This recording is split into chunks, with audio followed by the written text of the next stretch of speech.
Accident corporel. Malheureusement, des accidents surviennent sur la route, surtout lors de longs voyages, pendant les vacances.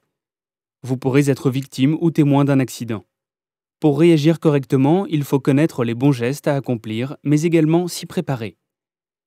Un accident corporel, mortel et non mortel, provoque au moins une victime, c'est-à-dire un usager ayant nécessairement besoin de soins médicaux. La règle d'or à suivre en cas d'accident est la suivante. Faites le premier pas. Protéger, alerter, secourir. PAS. S'il est impossible de prévenir un accident, vous pouvez prendre quelques dispositions avant un long trajet qui pourront vous sauver, ou aider les secours si vous êtes impliqué dans l'accident. Pensez ainsi à créer un contact sous le nom de ICE pour In Case of Emergency, en cas d'urgence, et sauvegardez le numéro de téléphone de la personne qu'il faudra prévenir en cas d'accident. Les secours pourront ainsi contacter directement un proche désigné.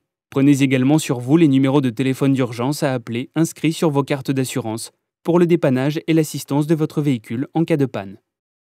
Vérifiez si votre véhicule est équipé de la nouvelle aide dénommée eCall. Obligatoire dès 2018 dans toute la zone Europe pour tous les véhicules neufs, l'eCall fonctionne via une box installée dans la voiture, couplée à un GPS et une carte SIM. Le système peut se déclencher manuellement ou automatiquement à la suite d'un choc. Chaque appel est traité par une plateforme dédiée. Lors d'un malaise ou d'un accident, il suffit d'actionner la touche SOS du tableau de bord pour prévenir et accélérer l'intervention des secours. À défaut de réponse de votre part, les secours sont immédiatement envoyés sur les lieux repérés et détectés par le GPS. La présence d'une trousse de soins et de couverture pourront également vous servir ou aider l'assistance des passagers et d'autres usagers. Si vous êtes seulement témoin d'un accident et que vous arrivez en premier sur les lieux d'un accident, il faut avant tout protéger le lieu pour éviter toute aggravation de l'accident, suraccident. Des voitures arrivant à hauteur du lieu de l'accident peuvent percuter celles déjà accidentées.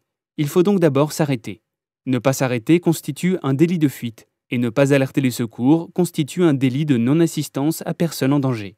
Votre véhicule à l'arrêt ne doit pas constituer un danger, et ne doit pas être trop près des voitures accidentées pour ne pas gêner les secours.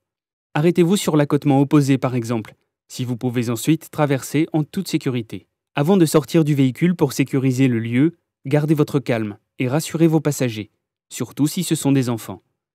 Faites revêtir à tous les passagers un gilet de sécurité, puis placez vos enfants sur l'accotement à l'abri ou derrière les glissières de sécurité si vous circulez sur autoroute. Prenez toutes vos précautions avant d'entamer toute démarche, surtout sur voie rapide. Ne traversez surtout pas les voies à pied. Ensuite, il faut baliser les lieux avec les feux de détresse et le triangle de présignalisation. Le triangle doit être posé si possible à 30 mètres avant l'accident pour qu'il soit visible à 100 mètres. De nuit, éclairez avec les feux de route le lieu de l'accident de façon perpendiculaire à la route, afin de signaler aux autres usagers la présence du problème.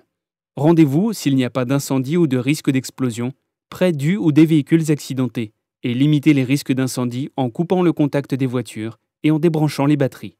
Enlevez également certains objets qui pourraient gêner l'accessibilité aux blessés. Vélo en travers de la route par exemple. Encore une fois, faites-le sans vous mettre en danger et si cela est possible. Si un feu se déclare, dirigez le jet de l'extincteur vers la base des flammes. Si vous n'avez pas d'extincteur, utilisez du sable ou une couverture. En aucun cas de l'eau. Et n'ouvrez surtout pas le capot. Avant d'alerter les secours, prenez le plus d'informations et de renseignements possibles. Nature de l'accident, sortie de route, choc avec un arbre, entre deux voitures, voiture retournée. Les voitures impliquées et leur nombre, le nombre de personnes accidentées, leur état, le lieu précis de l'accident. Une fois le lieu protégé, prévenez donc au plus vite les secours. En priorité, servez-vous des postes d'appel d'urgence, parce que vous serez mis directement en relation avec les secours et ils sauront où vous êtes précisément. Sinon, appelez de votre téléphone les numéros suivants. 112 en France et à l'étranger dans un pays de l'Union européenne. 15 SAMU, 18 pompiers, 17 police ou gendarmerie. Les secondes comptent, donc n'attendez pas pour appeler. Attention, ne raccrochez jamais tant que les secours sont en ligne. Puis venez au secours de la victime de l'accident. Mais attention, ne faites pas des gestes de secours si vous n'avez pas de formation de secouriste. Vous risquez d'aggraver l'état de la personne blessée. En attendant les secours, vous devez donc, si vous le pouvez et que vous savez le faire, assister les blessés, comprimer la plaie d'un blessé si elle saigne avec une serviette ou son poing, allonger la personne en position latérale de sécurité. Dans tous les cas, vous devez couvrir le blessé pour qu'il n'ait pas froid, et lui parler pour le rassurer et le maintenir conscient.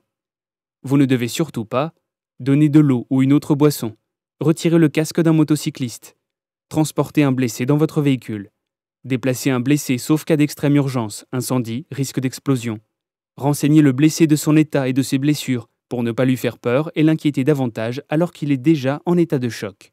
Si un déplacement est nécessaire, vous ne devez pas le tirer par les membres, ni bouger sa colonne vertébrale en la tordant. Seule la position latérale de sécurité est envisageable et encore faut-il savoir la réaliser. Si vous avez un doute, rappelez les secours. Pour savoir si la victime est consciente, posez des questions simples. Quel est votre nom? Serrez-moi la main si vous entendez. Ouvrez les yeux.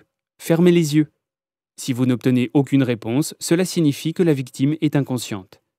Pour contrôler si la victime respire, vérifiez sa respiration en mettant votre main sur sa poitrine, en écoutant son souffle près de son visage, son pouls, en mettant votre main délicatement sur son cou. Si vous avez été témoin de l'accident, vous devez rester sur les lieux de l'accident, donner votre identité et être à la disposition des forces de l'ordre tant qu'elles jugent votre